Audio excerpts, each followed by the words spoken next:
Since when do we serve animals at this counter? Malcolm looked up. What did you just say? Hey, bling bit of the bay with ends, Connor. Elijah stood up. We paid for this meal, just like everybody. With what? Food stamps?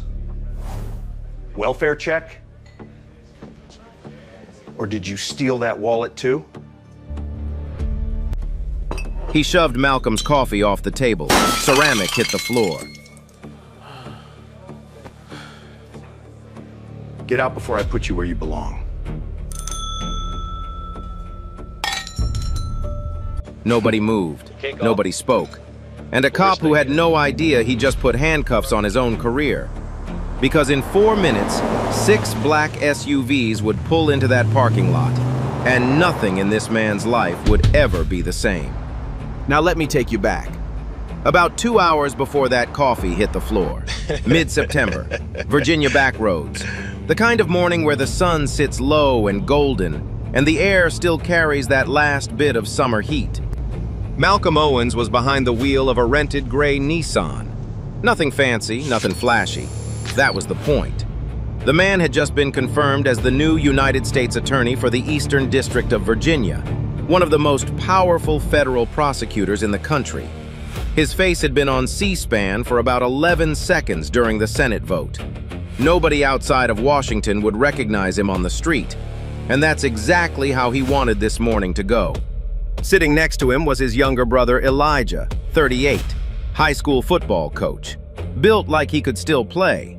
Elijah had driven up from North Carolina the night before so they could spend one last morning together before Malcolm's life became press conferences and security briefings. Their mother's house was 2 hours behind them. The federal courthouse in Richmond was an hour ahead. And right now, the only thing between the two brothers was a gospel playlist and a whole lot of trash talk. "You really wearing that shirt to your first day?" Elijah said, tugging at Malcolm's collar. "You look like a substitute teacher. And you look like you slept in your car." "I did sleep in my car. Mom gave my room to her sewing machine."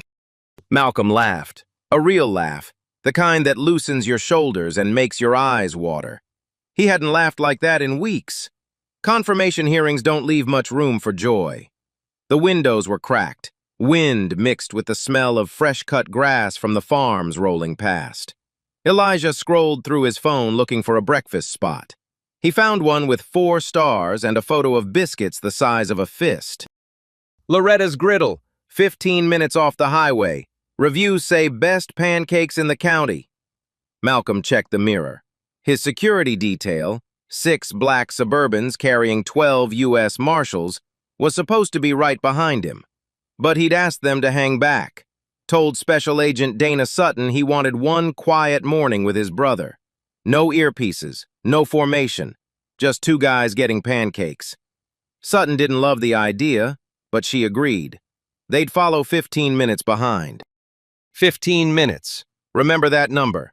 They pulled off Route 58 and into the gravel lot of Loretta's Griddle, a small roadside diner in Barlow, Virginia. Population around 4,800. The kind of town where everybody knows everybody's truck. The diner looked like it hadn't changed since the 80s. Checkered floor, red vinyl booths, a handwritten specials board behind the register. The smell of bacon grease and burnt coffee hit them before the screen door even closed. A little bell rang when they walked in. A few heads turned. Truckers at the counter, an older couple in a corner booth, a woman refilling ketchup bottles. The looks weren't hostile, but they were long. 2 black men in a town like Barlow, people noticed. Malcolm and Elijah sat in a booth by the window. Loretta Gibbons, the owner, white, mid-60s, reading glasses on a chain around her neck, came over with 2 menus and a pot of coffee. "Morning, fellas, what can I get you?" 2 stacks of pancakes, side of bacon, eggs scrambled. Malcolm smiled. "And keep that coffee coming." Loretta nodded. Professional, maybe a little stiff around the edges, but polite. She poured 2 cups and headed back to the kitchen. For about 12 minutes, everything was perfect. Elijah was telling a story about one of his players who ran the wrong way during a scrimmage. Malcolm nearly choked on his bacon laughing. Then the bell above the door rang again. A Barlow County Sheriff's cruiser had pulled into the lot. Deputy Russell Crawford walked in like he owned the building. Tall, mid-50s, belt loaded with gear. The regulars nodded at him. This was clearly his diner, his town, his morning routine. He ordered black coffee at the counter, took a sip. Then his eyes drifted to the window booth. He stared at Malcolm and Elijah the way a dog stares at something it doesn't recognize in its yard. His partner, Deputy Kyle Brennan, late 20s, eager eyes trying too hard, walked in behind him. Crawford leaned over and muttered something. Brennan glanced at the booth, smirked. And just like that, the best morning Malcolm Owens had in months was about to become the worst. Crawford didn't sit down with his coffee. He didn't go to his usual stool. He picked up the mug, took a slow sip, and walked straight toward the window booth. He didn't introduce himself, didn't show a badge number, didn't say good morning. He just stood over them, close enough that his belt buckle was at the edge of the table, and looked down like he was inspecting something stuck to the bottom of his boot. "You boys from around here?" Malcolm set his fork down, wiped his mouth with a napkin. He already knew what this was. He'd known since the moment that cruiser pulled into the lot. "Just passing through," Malcolm said, calm, even. "Having breakfast." "Passing through," Crawford repeated it slowly like the words tasted bad. "From where? To where?" "Is that relevant, officer?" Crawford tilted his head. The diner was quiet now, not the comfortable kind of quiet, the kind where people stop chewing because they can feel something about to happen. "I'll decide what's relevant. I'm asking you a question." Elijah looked up from his plate. "Is there a problem?" Crawford didn't even glance at him, kept his eyes locked on Malcolm. "We've had a string of break-ins in this county, 3 in the last month. So when I see faces I don't recognize, I like to ask questions. Now here's what you need to know. There were no break-ins, not 3, not 1. The Barlow County dispatch logs for the entire month of September would later confirm 0 reported burglaries. Crawford made it up on the spot, a lie he'd probably used 100 times before on 100 different blackfaces passing through his town. Malcolm knew he couldn't prove that standing in a diner booth. So he did what black men in America have been trained to do since childhood. He stayed calm and kept his voice below the line that gives a man like Crawford an excuse. "We're just eating, officer. Pancakes and coffee, that's all." Crawford leaned in, put one hand flat on the table. His wedding ring clinked against the surface. "This is a family establishment. We like to keep things comfortable for the regulars. You understand what I'm saying?" "I understand what you're implying," Malcolm said quietly, "and I'd like to finish my breakfast." Something shifted in Crawford's face, a tightening, a flash behind the eyes that said, "Nobody talks back to me in this room." He wasn't used to hearing no, especially not from somebody who looked like Malcolm. He straightened up, hooked both thumbs into his belt. "Finish up, fast, and then I want you gone." Elijah's grip tightened on his fork. "You can't just—" Malcolm touched his brother's arm under the table. A small press. "Not now." Elijah went quiet, but his jaw was clenched so hard you could see the muscles moving under his skin. Crawford turned to Brennan, who had positioned himself near the front door. Not blocking it exactly, but standing there with his hand resting on his belt. The meaning was clear. You leave when we say you leave. A woman 3 booths over gathered her purse and her daughter and walked out without finishing her meal. She didn't look at anyone on the way out. The bell above the door rang behind her. Loretta watched from behind the counter. She was gripping a dish towel with both hands, wringing it over and over. She knew this was wrong. You could see it in the way her mouth pressed into a thin line, the way she kept glancing at the phone on the wall. But she didn't pick it up. She didn't say a word. Nobody did. Crawford let 30 seconds pass. Then he came back, this time louder. "I thought I told you two to wrap it up." "We're still eating," Malcolm said, gesturing at his plate. Half a stack of pancakes, scrambled eggs barely touched. "You can see that." "What I see," Crawford said, planting himself at the edge of the booth again, is two guys who don't seem to understand how things work around here. He pulled out a small notepad, clicked a pen. I'm gonna need to see some ID, both of you. Malcolm looked at him steadily. Are we being detained? I'm conducting a routine inquiry. On what grounds? Crawford's pen stopped clicking. I just told you. Break-ins in the area. Unfamiliar faces. That's my grounds. With all due respect, officer, that's not probable cause.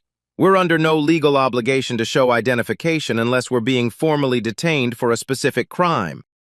The temperature in that diner dropped 10 degrees. Not literally, but you could feel it. The trucker at the counter hunched lower over his plate. The older couple in the corner pretended to read their menus for the third time. Crawford stared at Malcolm for a long 5 seconds. Then he smiled.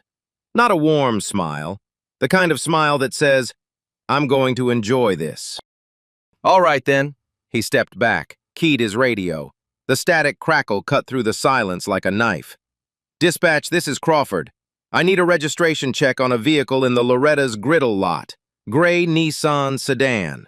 He read the plate number out loud, slowly, every digit, loud enough for every person in that diner to hear. He wanted them to hear. He wanted Malcolm and Elijah to understand. This is what happens when you don't do what I tell you. Brennan moved from the door and walked to the window. He cupped his hands against the glass and peered out at the rental car like it was evidence in a crime scene. Rental plates, Brennan said over his shoulder. Crawford raised an eyebrow. Rental. Interesting. He turned back to Malcolm. Who rents a car to drive through Barlow, Virginia? What are you really doing here? Getting pancakes, Elijah said flatly. Which are getting cold, by the way. Crawford ignored him. Completely. Like Elijah wasn't even in the room. He kept his eyes on Malcolm. I'm going to ask you one more time. Nice and polite. ID now. Malcolm held the stare. He didn't reach for his wallet. He didn't raise his voice. But something was happening behind his eyes. A calculation. Every black man in America knows the math. How much do I push? How much do I give? What does it cost me either way? He reached into his back pocket, pulled out his wallet, slid his driver's license across the table. Elijah hesitated, then did the same. Crawford picked up both IDs between 2 fingers, held them up to the light like he was checking for counterfeits. Malcolm Owens, Virginia. Elijah Owens, North Carolina. He looked between them. Brothers? Yes. And where were you two before this? Our mother's house. Crawford wrote something in his notepad, took his time, clicked the pen twice. Then he looked up with that same cold smile. Step outside, please, both of you. Malcolm's hand was still on Elijah's arm. He could feel his brother's pulse through the fabric, fast, hard, like a man using every ounce of control not to explode. Outside, Crawford repeated.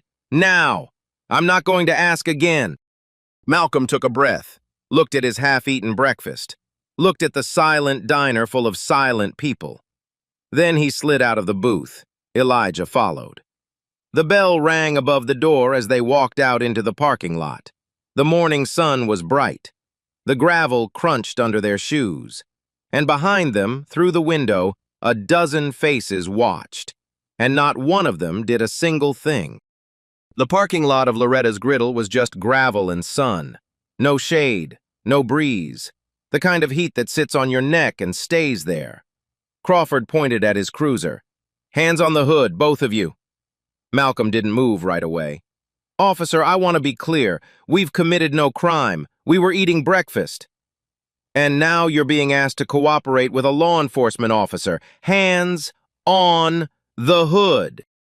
Malcolm looked at Elijah, gave him one small nod. The same nod their father used to give them before church. Chin down, eyes steady. It meant, do what you have to do, but don't lose yourself. They walked to the cruiser, placed their palms flat on the hood. The metal was already baking under the Virginia sun. Malcolm could feel the heat searing into his skin. He didn't pull away. Crawford stepped behind Malcolm first. Spread your feet. He patted Malcolm down like he was searching a suspect after a drug raid. Rough, deliberate. Hands pressing hard into ribs, running down both legs, squeezing pockets. He pulled out Malcolm's phone, looked at it, set it on the hood, pulled out a leather wallet, flipped through it again even though he'd already seen the ID. Then he moved to Elijah. Same thing. Slower this time, making a show of it. Through the diner window, faces were still watching. A man in a red cap, Loretta with her towel, the older couple frozen in their booth like mannequins. Two black men, palms flat on a hot cruiser, being searched in broad daylight in front of an audience that refused to blink. Crawford stepped back and nodded at Brennan. Check the vehicle. Brennan walked straight to the gray Nissan, opened the driver's side door without asking. Malcolm turned his head. I do not consent to this search. Noted, Crawford said. Didn't even look at him. Brennan popped the glove box, pulled out the rental agreement, tossed it on the seat. Then he moved to the back seat, looked under the floor mats, ran his hand between the cushions like he was looking for drugs or weapons or anything that would justify what they were doing. He found nothing, because there was nothing to find. Then he opened the trunk. Inside was a single black leather briefcase. Professional, clean, the kind that costs more than Brennan's weekly paycheck. Next to it, a garment bag with a pressed suit inside. Next to that, a small box of business cards. Brennan pulled the briefcase out and brought it to Crawford like a dog bringing a bone to its owner. Crawford unclipped the latch. Inside were legal files, folders, printed memos on thick paper with headers that read, United States Department of Justice. A leather-bound notebook with the DOJ seal embossed in gold on the cover. Crawford flipped through the papers the way a bored student flips through a textbook, fast, careless, not reading a single word. He held up one of the folders. What's all this? You some kind of paralegal? Malcolm said nothing. Maybe a law student? Crawford smiled. Or wait, let me guess. You watch a lot of legal shows and bought yourself a fancy briefcase to feel important. Brennan laughed, the kind of laugh that comes from wanting your boss to like you. Malcolm said nothing. He kept his palms flat on the hood, his eyes fixed on the middle distance. The heat from the metal was turning his skin red. Sweat ran down the side of his neck. A fly landed on his wrist. He didn't move. Crawford tossed the folder back into the briefcase and dropped it on the gravel. Papers spilled out.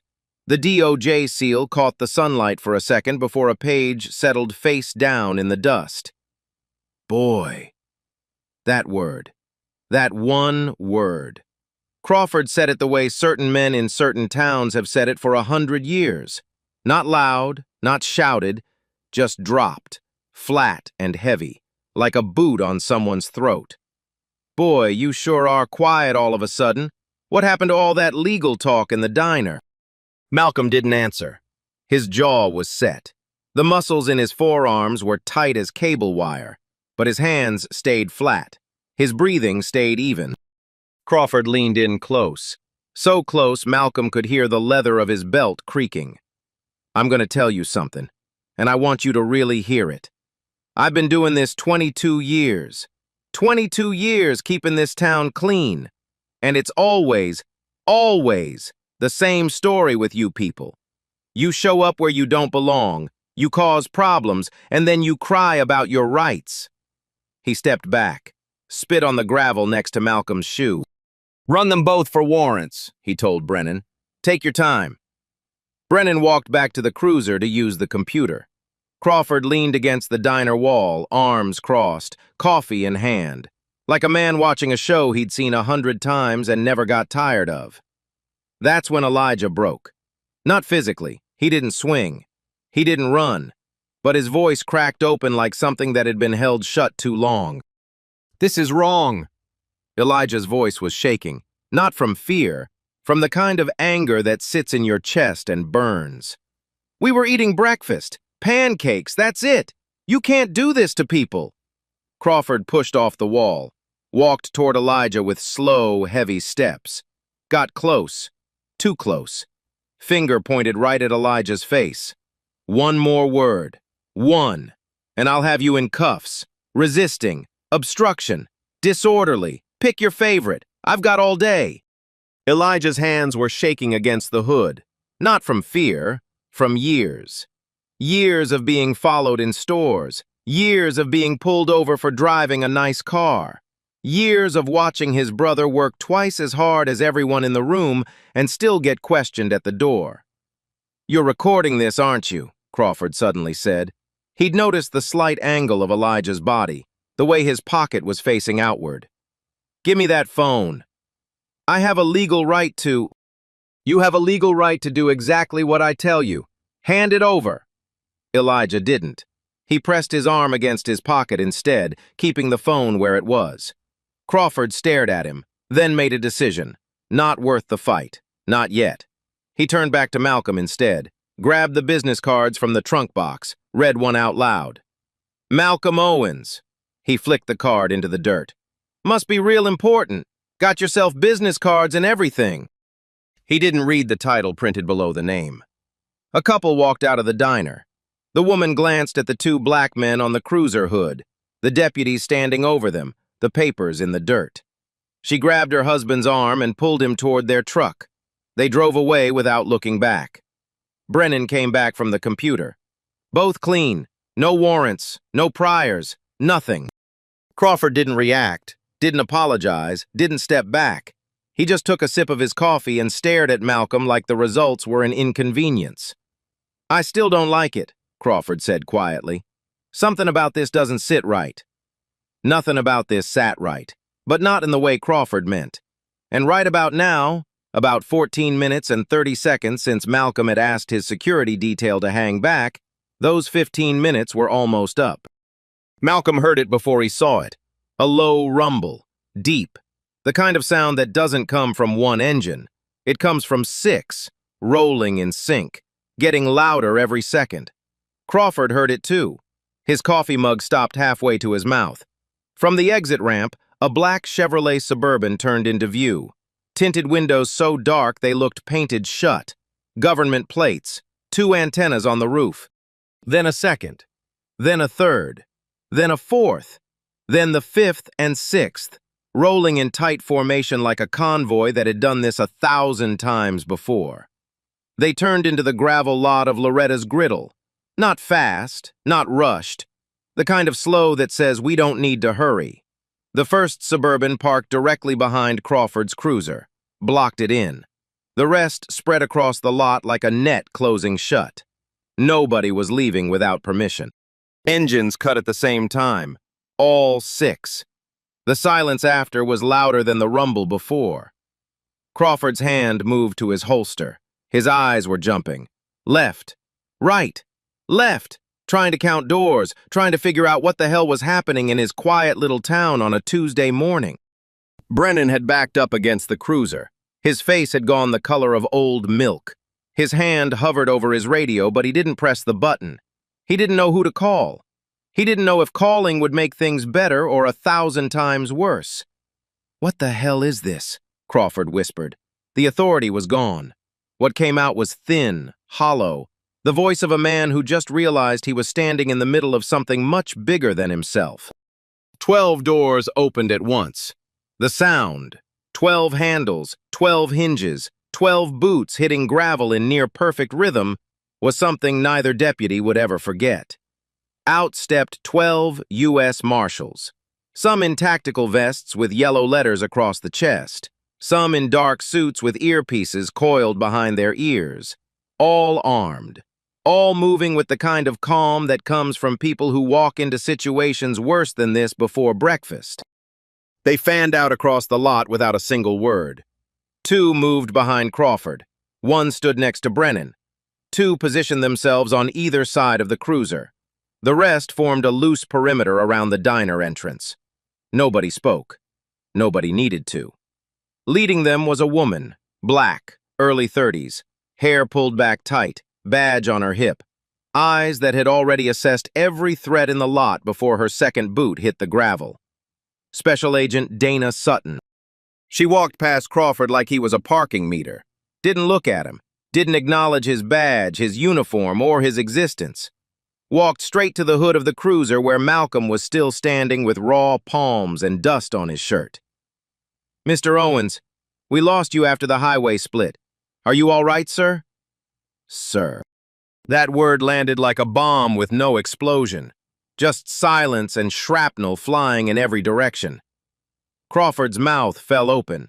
Actually fell open. Like a hinge had broken somewhere in his jaw. Malcolm pushed himself off the hood, rolled his shoulders, flexed his fingers. The skin on his palms was bright red from 15 minutes on burning metal. He gave Sutton one small nod. I'm fine, Agent Sutton. These deputies were just checking on us. The way he said it, calm, almost gentle, like a man offering someone one last chance to understand how badly they've miscalculated. Sutton turned around. For the first time, she looked at Crawford, the way a surgeon looks at a scan that's already confirmed the worst. Not with anger, not with pity, with the detached, clinical focus of someone who knows exactly what she's looking at and exactly what happens next. I'm Special Agent Dana Sutton, United States Marshals Service. She held her badge at Crawford's eye level, steady, close enough to read every engraved word. Kept it there for 3 full seconds. The counting felt intentional. You are currently detaining Malcolm Owens, the newly confirmed United States Attorney for the Eastern District of Virginia. She let that sentence hang in the air like a grenade with the pin already pulled. Didn't follow it with anything, didn't need to. The words did their own work, sinking into Crawford like water into dry earth. Slow at first, then all at once. Crawford blinked, mouth open, close, like a man underwater trying to breathe. Brennan's voice cracked from behind the cruiser. Crawford, who is this guy? Crawford didn't answer, couldn't answer. His eyes were darting. Sutton, Malcolm, the 12 marshals positioned around the lot like chess pieces that had already won the game. 2 of them stood directly behind him. He could feel them without turning around. Step back from Mr. Owens. Sutton's voice dropped half an octave. Now. That wasn't a request, wasn't a suggestion. It was the kind of sentence that comes with a period so heavy it dents the ground. Crawford stepped back. His boot caught on the gravel and he stumbled half a step. The man who had been puffing his chest and spitting on the ground and calling grown men boy 5 minutes ago just tripped over his own feet trying to back away from a woman half his age. Inside the diner, every face was pressed against the glass. Loretta had both hands over her mouth. The trucker in the red cap had his phone out, recording through the window. The older couple, the ones who'd pretended to read their menus 3 times, were standing now, watching, like the whole world had flipped and they were seeing it right side up for the first time. Malcolm straightened his shirt, slowly, brushed the dust off his sleeves, walked to the spot where Crawford had thrown his briefcase, got down on one knee, gathered the scattered papers one by one, the DOJ letterhead, the legal files, the business cards that had been flicked into the dirt. He stacked them neatly, placed them back inside, closed the latch with a soft click. Then he stood up straight, squared his shoulders, and for the first time since he walked into Loretta's griddle that morning, he spoke with the full weight of who he was. Deputy, your full name and badge number. Crawford's voice came out like something scraped from the bottom of a dry well. Russell Crawford. Badge 412. Deputy Crawford, was this search conducted with a warrant? Silence. Just the sound of a man breathing too fast through his nose. Did you have probable cause to detain us? Silence.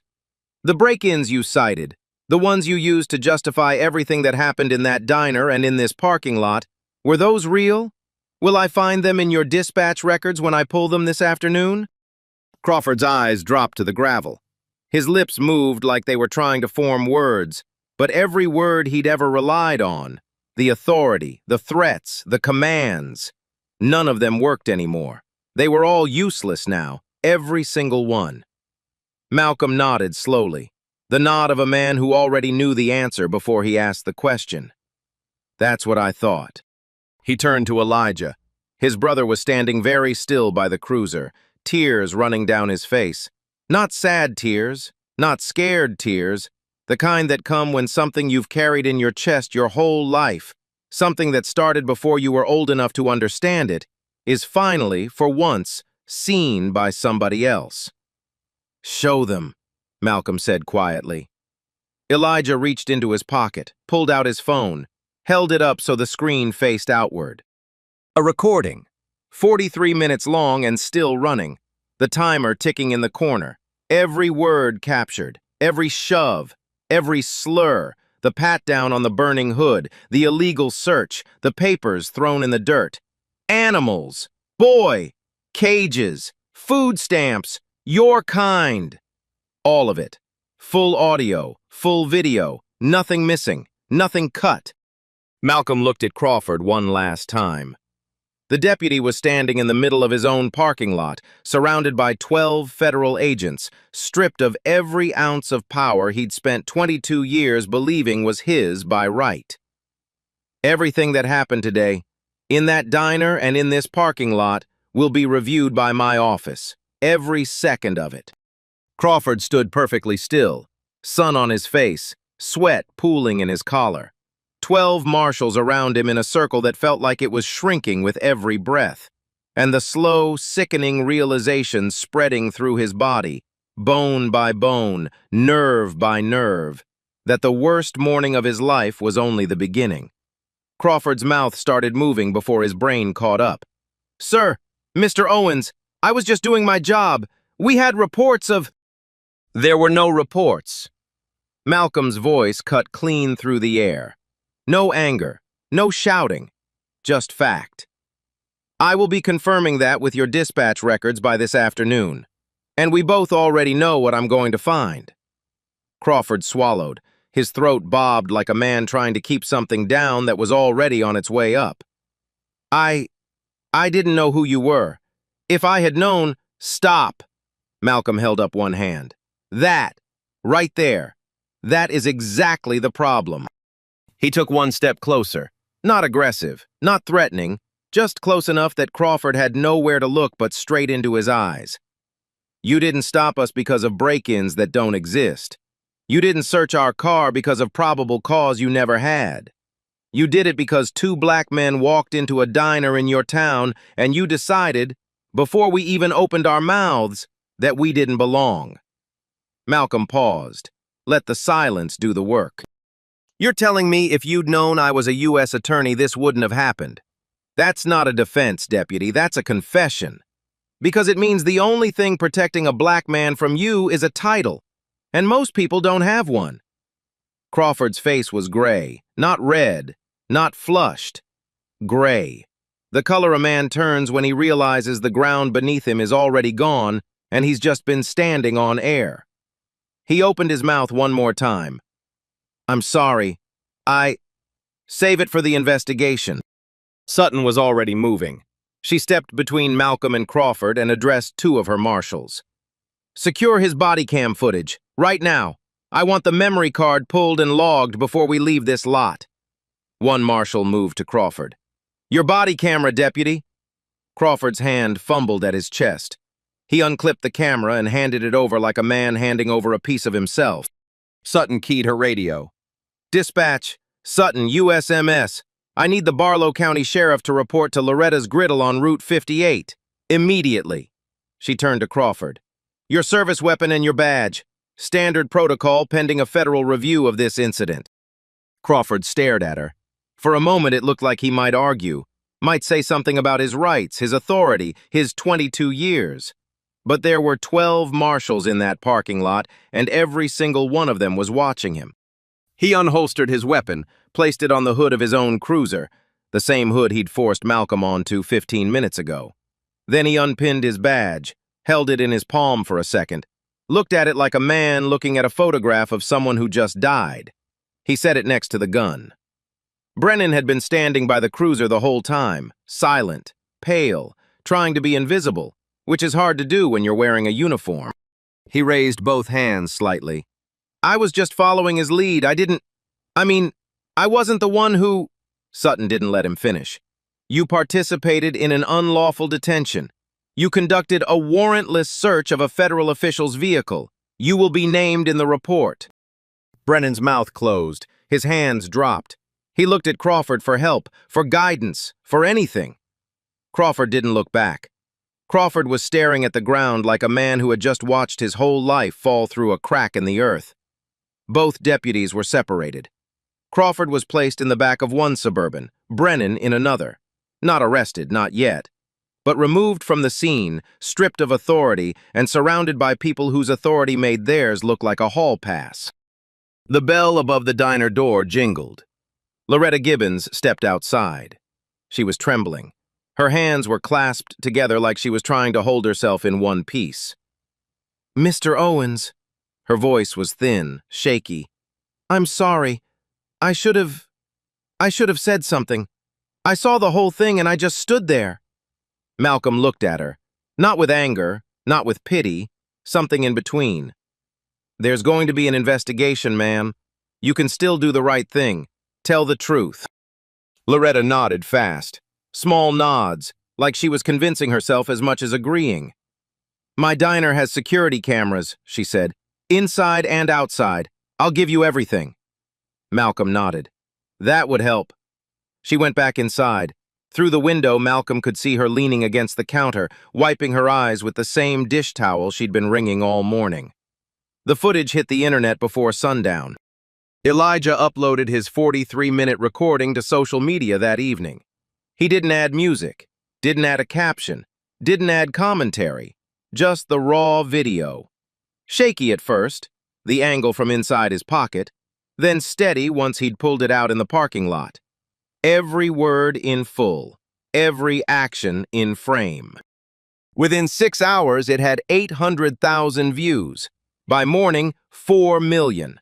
By the end of the week, the number stopped mattering because every major news outlet in the country had picked it up. Boy, Cage is where you actually belong. Your kind. Food stamps, welfare check. Those words, Crawford's words, became headlines, screenshots, hashtags, sound bites played on loop across every cable news channel from CNN to Fox. But the footage from inside the diner was what broke people. Loretta's security cameras had captured everything from a second angle. The moment Crawford walked up to the booth, the moment he leaned over Malcolm's plate, the coffee being shoved off the table, the ceramics shattering on the floor. And the faces, every single face in that diner, looking down, looking away, pretending they couldn't see what was happening 3 feet in front of them. That footage turned Loretta's Griddle into the most recognized diner in America overnight. Angela Whitmore, a reporter at the regional NBC affiliate, broke the full story first. Her segment ran 11 minutes, long for local news. She'd done something the Barlow County Sheriff's Office had never bothered to do. She'd made phone calls, knocked on doors, sat in living rooms with a camera and a notepad and listened. What she found was a pattern. 6 people came forward in the first week. Black and Latino residents of Barlow County who had filed formal complaints against Deputy Russell Crawford over the past 8 years. Every single one described the same playbook: fabricated pretexts, illegal searches, racial slurs, intimidation. One man, a black truck driver named Gerald, described being pulled over 4 times in 2 months on the same road. Each time Crawford searched his cab. Each time he found nothing. Each time Gerald filed a complaint. Nothing ever happened. Not once. Because every complaint landed on the same desk, Sheriff Wade Prescott's desk. The investigation expanded fast. Malcolm's office, the U.S. Attorney's Eastern District, immediately recused itself from the case. Conflict of interest. The matter was referred to the Department of Justice Civil Rights Division in Washington. Within 72 hours, federal investigators were in Barlow. They pulled 14 complaints from the department's internal files. 14, spanning 8 years, all against Crawford, all signed, dated, documented, and all marked with the same handwritten note in the margin: NFA. No further action. Every single one initialed by Sheriff Wade Prescott. Prescott made a mistake on day 4. He held a press conference. He stood behind a wooden podium with the Barlow County seal and told reporters that Crawford was a dedicated officer with a spotless record who had been unfairly targeted by a politically motivated attack. He called the viral video one-sided and said the department would conduct its own internal review. The clip went viral for all the wrong reasons. Prescott's dismissive tone, the smirk that flashed across his face when a reporter asked about the buried complaints, the way he said, "These things get exaggerated," while adjusting his hat like he was brushing off a fly.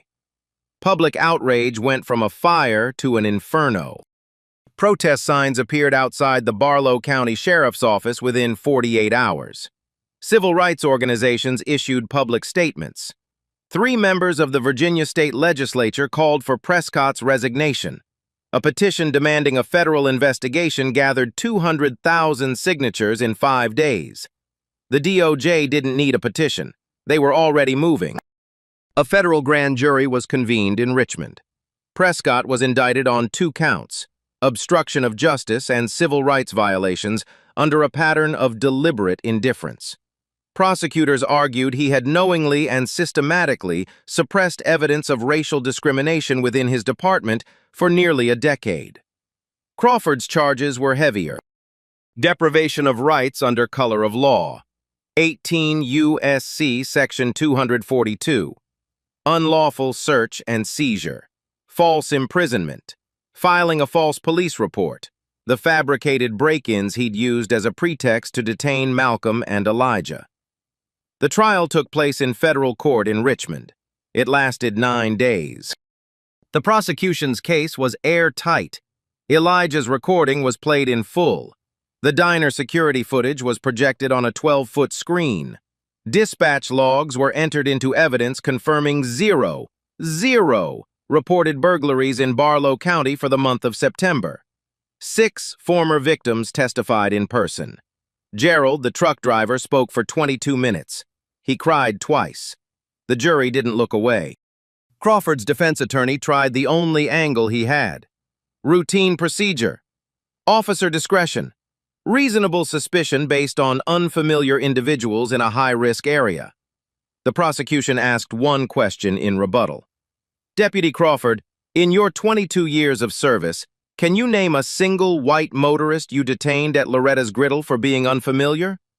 Crawford sat in silence for 11 seconds. The courtroom counted every one. No, he said finally. I cannot. The jury deliberated for 4 hours. Guilty, all counts. The judge, a 61-year-old woman who had spent 30 years on the federal bench, delivered the sentence without raising her voice. Crawford, 60 months in federal prison, a lifetime ban from law enforcement, mandatory restitution to Malcolm and Elijah Owens and to every victim whose complaint was buried. Brennan pleaded guilty to a reduced charge before trial. 18 months, immediate termination from the department. Prescott's trial came 2 months later. Shorter, less dramatic, but no less damning. The buried complaints spoke for themselves. 14 files, 14 families, 14 times justice was crumpled up and tossed in a drawer. Guilty, obstruction of justice, 36 months. The case triggered something larger. The Department of Justice issued a consent decree over the entire Barlow County Sheriff's Office, the first in the state in over a decade. Mandatory body camera policies, independent civilian review of all complaints, bias training, quarterly federal audits. Malcolm held a press conference on the courthouse steps the day the decree was announced. He stood at the microphone in the same suit he'd packed in that garment bag, the one Brennan had unzipped in the trunk of a rental car on a gravel lot outside a pancake diner. This case is not about one deputy, Malcolm said. His voice was steady. His eyes were clear. It's about what happens when a community accepts silence as normal, when complaints disappear, when people look down at their plates because it's easier than looking up. That silence is not neutral. It is permission. The cameras flashed. The quote made the front page of 4 national newspapers the next morning. 6 months later, Loretta's Griddle was still open. The diner had become something nobody expected. A symbol. Not because of what happened inside it, but because of what Loretta did after. She testified. She handed over every second of footage without a subpoena. She showed up at Crawford's trial on the first day and sat in the third row until the verdict was read. She couldn't undo the silence, but she refused to stay in it. The week after the trial, she hung a framed copy of the Fourth Amendment next to the register, right between the specials board and a photo of her late husband. She didn't make a speech about it, didn't post it online. A regular noticed it and asked what it was. "A reminder," Loretta said, "for me." Business actually went up. People drove from 3 counties over just to eat at the diner they saw on the news. Some came for the pancakes. Most came because they wanted to sit in the booth by the window, the one where 2 black men had been told they didn't belong, and eat a meal in peace. Malcolm's first year as U.S. Attorney became one of the most talked about in the district's history. He launched a civil rights enforcement initiative across the Eastern District of Virginia. New task force, new reporting channels, a direct line for citizens to file complaints that couldn't be buried by a local sheriff with a pen in a drawer. He never spoke publicly about what happened at Loretta's Griddle beyond that single press conference. When reporters asked for interviews, follow-ups, book deals, he declined every one. "The case speaks for itself," he said. "I'd rather build systems than tell stories." But Elijah told the story, over and over. He went back to coaching football in North Carolina. The week he returned, his players had already seen the video, every single one. They had questions, hard ones, the kind of questions teenagers ask when they're old enough to be angry but not yet old enough to know what to do with it. So Elijah started a new tradition. Every Friday before practice, 15 minutes, know your rights. He'd sit on the bleachers with his players and walk through the basics. When can an officer search your car? When can you refuse? How to record? How to stay calm when every cell in your body is telling you not to? "I'm not teaching you to fight cops," Elijah told them. "I'm teaching you to survive encounters with bad ones. There's a difference, and you need to know it before you drive home tonight."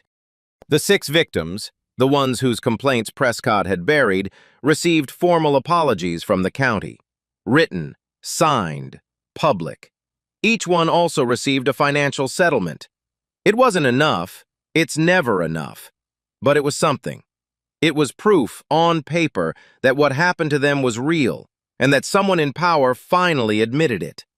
Gerald, the truck driver, framed his apology letter and hung it on the wall of his cab. When people asked why, he said the same thing every time. 20 years I've been driving this route. 20 years I've been telling people what that deputy did to me. 20 years nobody believed me. Now they do. And that's the part that should bother you most, because in this story, justice showed up. It showed up in 6 black SUVs with government plates and federal badges. It showed up because Malcolm Owens happened to be someone with power. Someone with a title, someone whose phone call gets returned in 5 minutes. But what about the people who don't have that? What about the man at the diner who doesn't have 12 marshals 15 minutes behind him?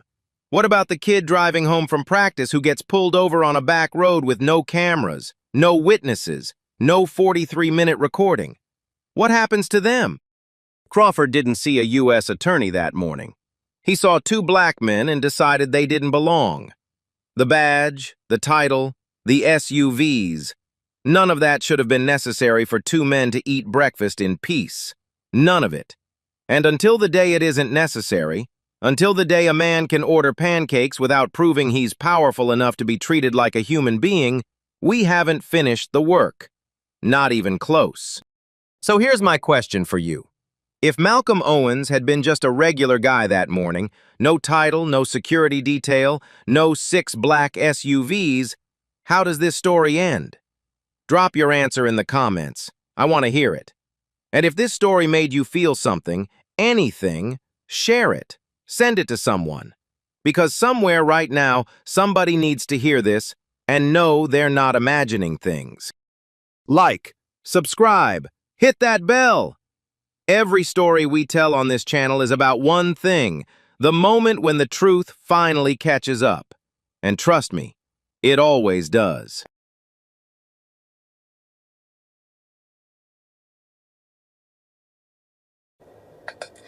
Crawford, 60 months in federal prison. Prescott, 36. Brandon took a plea. 18, every badge gone.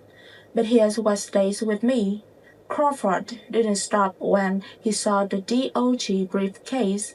He threw it in the dirt. He didn't stop when Malcolm knew the law better than he did. He called him boy. He only stopped when 6 black SUVs rolled into that parking lot. Not when he saw a human being, when he saw power. And that's the real story here. Malcolm didn't get treated like a person because he deserved it. He got treated like a person because he had 12 marshals behind him. The respect wasn't for the man, it was for the title. And most people don't carry a title to break first. So ask yourself this. When does a man earn the right to eat pancakes in peace? When he passes a Senate confirmation, or when he walks through the door? And if you were sitting in that dinner, watching it all happen 3 feet away, would you have been the one who spoke up, or the one who looked down at your plate? Jot your answer in the comments. If this story moved you, share it with someone who needs it. Like, subscribe, hit the bell. Every story on this channel is about one thing. The moment truth catches up, and it always does.